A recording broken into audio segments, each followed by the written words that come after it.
You know, I was taught as a small child, be careful how you approach people. Really. If it's not anyone that you know personally, be careful how you approach people because you don't know what's going through their mind. And I don't know, up until recently, we have had, I don't know if you want to call it a group of people, a generation of people, a population of people who simply did not receive that advice from their elders. And you're wondering why there's so much domestic violence and things going on because people have approached people they don't know the wrong way at the wrong time. You got to be careful. I mean, I don't know what's going through the heads of some of these people. I go in public places sometimes and I'll see people who are total strangers that are having it out because one of them approached the other one the wrong way. Or maybe they approach them at all and that other person is having a bad day and don't want to be bothered. They're caught up in their head or their emotions about something. They're having a bad day, don't want to be bothered, and they're just looking for that one thing that can aggravate them. And when this person approaches them, then they take it out on them. All of a sudden there's an argument or altercation or sometimes even bodily harm or death. Now, somebody explained to me in the comments, why would you try to approach someone in a confrontational manner that you don't even know? I've experienced this all my life. Just because you're associated with you might be associated with some of these people, but it's through a third party. You don't personally interact with this person. You don't know anything about them. And then when you do have a type of communication with them, they want to be confrontational. They want to be aggressive based on some third party. And y'all know how I feel about this third party stuff. You know I'm not tolerating it. And I kind of showed some of y'all how to deal with that. Basically, you know, if they're connected to you by one way, form, or fashion that you can't control, feed them with a long-handled spoon and don't interact with them. The number one thing I can't stand and never could stand as a child, but I didn't get old enough to verbalize, is somebody telling me about how somebody asked about me. But that person is capable of picking up the phone, sending a DM, sending an email just the same as you are, but they're going to ask somebody else about you. Let them contact you directly. Direct communication. Because I'm going to tell you how direct communication looks in my book. If you come to me directly and respectfully and you have, if there's something that you want to know, good, bad, or ugly, and you come to me directly, that tells me right there that that thing is important to you. That tells me right there that you have some kind of respect for me as a human being and that is important to you.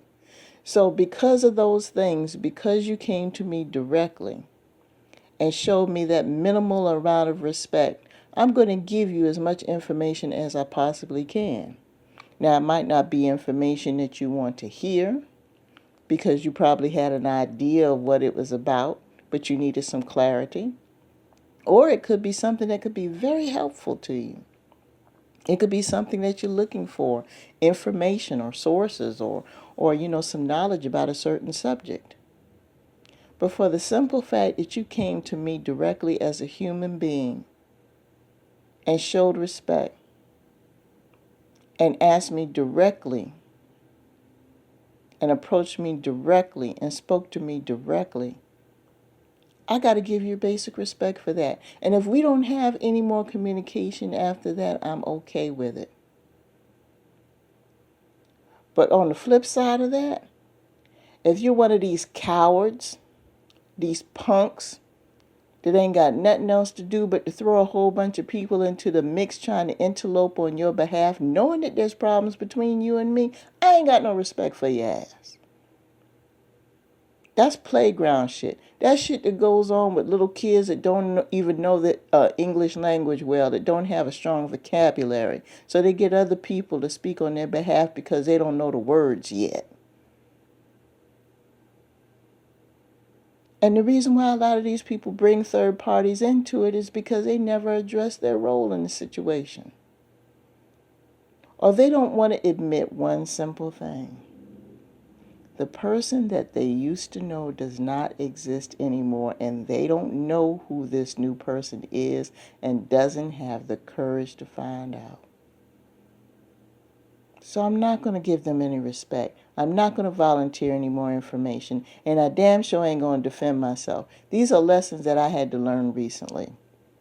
Because sometimes, we get caught up in situations where we feel we need to give explanations and we need to, defend ourselves when it comes to certain things, especially if the wrong information falls to your lap. And there's nothing wrong with that because that's a survival tactic. If someone attacks you, you're going to attack back. You're going to defend yourself. But what we need to do is we need to pick and choose our battles. We need to pick and choose who we're going to defend ourselves against. Because if you're dealing with a spirit that's not going to make any difference, why waste your energy? So with these spirits, leave them alone. They'll think what they want to think, and they're going to do what they want to do in regards to you, whether it comes to conversation with you or anybody else. That's the way they feel. Don't waste your time trying to reach them. Leave them alone. And you may have a couple of people who might cape for you. They can do what they want. But you know what? Don't spend your time trying to defend yourself to every single person that's got something negative to say because you don't know what kind of spirit you're dealing with. That's a lot of energy. It really is. Especially if it's a huge misunderstanding and you haven't even given a chance to even explain yourself. Some people are going to be stuck on stupid in regards to you for the rest of their life, and that's just the way it's going to be with them. So the best thing for you to do, instead of worrying about it or trying to defend yourself or trying to extend the olive branch with the remote hope that things will be great, shit ain't going to be great because they got the mindset that they got. They are who they are, that's the way they're going to be, and that's the way it's going to be. There ain't going to be no rainbows and lollipops with this person because their stubbornness is in the way of a better relationship. So just do yourself a favor. Defend yourself when it's necessary and polish your weapons. And when I say polish your weapons, just be careful how you use your weapons. Don't use them to the point where it makes you look bad. Don't use them to the point where it winds up hurting you. Be swift, be stern, be respectful, and leave it alone. Don't let it be an ongoing thing. Don't let it be one of those situations where you got a constant argument with this person all the time. 50 years later, y'all still arguing.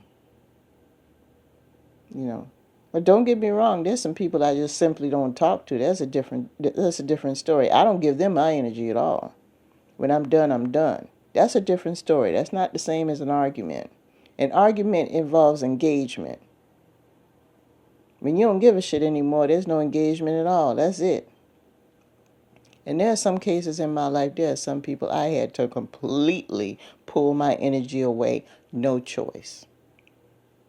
No choice. And to this very day, I didn't shed a single tear over it either.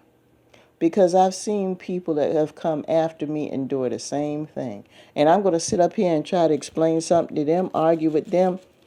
And these are always the same people that come back later on. They want your energy and they want your attention in regards to something in their life. And you're like, who are you? But some of y'all just in the battle and you just determine you gonna win. But you sitting up there arguing with every single person who starts an argument. Come on, y'all. You got to start looking at the personality of these people that you're dealing with. You got to look and see how they move. You got to look and see how they act and how they present themselves to the world. You got to start analyzing these spirits. Not just fight all the time. Study your enemies before you go on the attack, if an attack is necessary. With that being said, I'm going to let you guys go. Peace.